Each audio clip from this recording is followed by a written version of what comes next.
हाँ बस कुछ नाराजगी है, हाँ बस कुछ नाराजगी है तुमसे भी और खुद से भी। हम इस रिश्ते को एक और मौका दे ना पाए, प्यार होते हुए भी इस रिश्ते को बचा ना पाए, अपने गुरूर को इश्क के सामने गिरा ना पाए। कह तो रहे हैं अलविदा तुम्हें तुम्हारी हालात पर छोड़ के। बीरू राजा, बीरू राजा, बीरू राजा।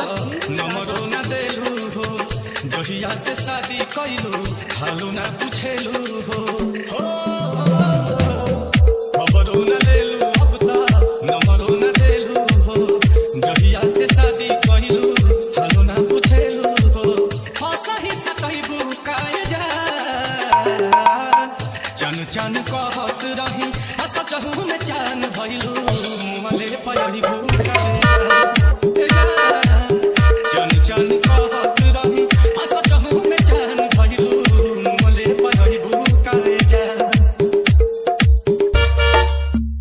बीरू राजा, बीरू राजा, बीरू राजा, बीरू राजा,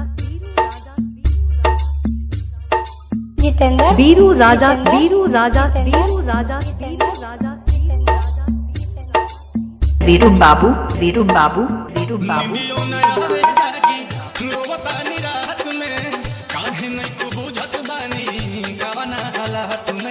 बीरू राजा, बीरू राजा, बीरू राजा।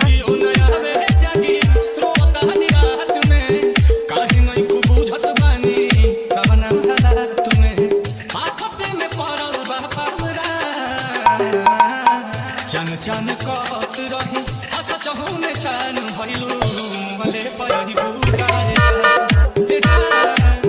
चन चन कहत रही, हंस चहु में चान भइलू, मले पयड़ीबू काहे जा।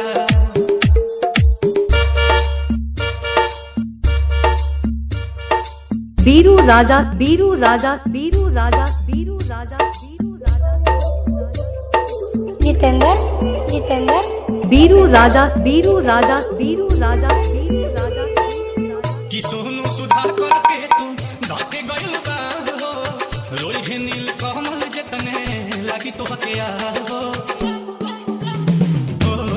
सोनू सुधा करके तू धाके गइल बा हो, रोहि नील कमल जतने लागी तोहके आ हो। नाम हो सवाई बुए जा,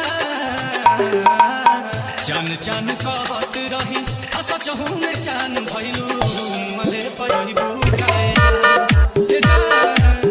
चन चन कहत रही, हंस चहु में चान भइलू, मले पयड़ीबू काहे जा। बीरू राजा साउंड, टोडरपुर, ऊंचा हुआ बाजार, आजमगढ़।